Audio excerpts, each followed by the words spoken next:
pertama dari sisi demand, pemerintah lebih baik menurunkan lagi BI rate kalau bisa, BI rate ya, supaya bank-bank ini akan lebih cepat lagi mengikuti.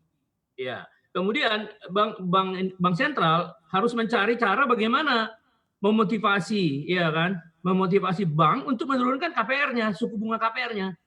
Karena dengan menurunkan suku bunga KPR itu akan memberi signal pada para konsumen untuk lebih berani melakukan transaksi, tidak perlu terlalu khawatir mengenai apa yang terjadi pada pandemi ini gitu.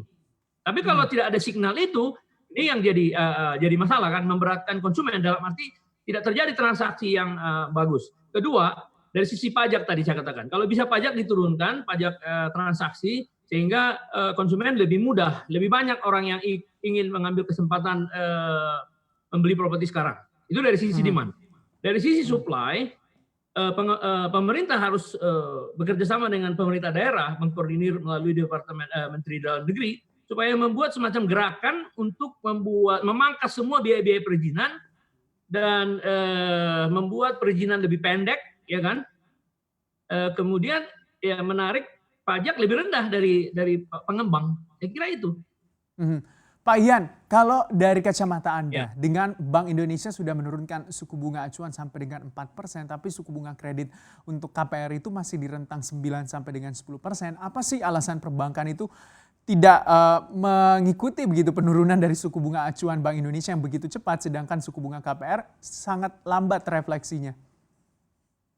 Ya, bank itu melihat KPR ini kan untungnya besar, dari KPR ini kan untungnya besar, kemudian agunannya jelas, kemudian risikonya kecil. Jadi sebenarnya banknya ini memang ya sengaja tidak sengaja, kalau dia tidak menurunkan pun menurut dia ya itu semua juga konsumen mau, itu persoalannya.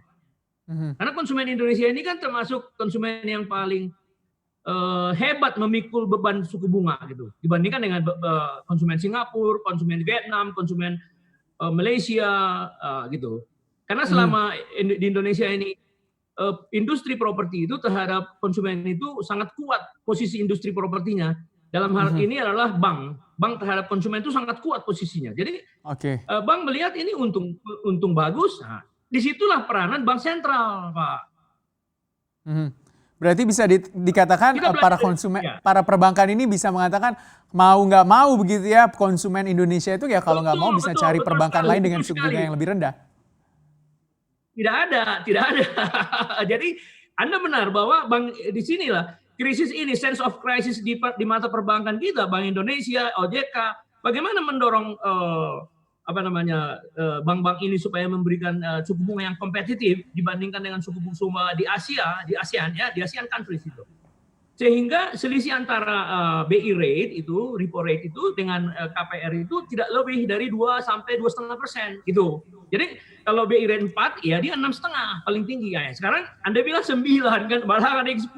Jadi Bank Indonesia di sini pertama tidak efisien, bank di Indonesia maksud saya, dan tidak didorong untuk melakukan reformasi dan solusi untuk memperbaiki kondisi ekonomi. Kenapa saya bilang kondisi ekonomi?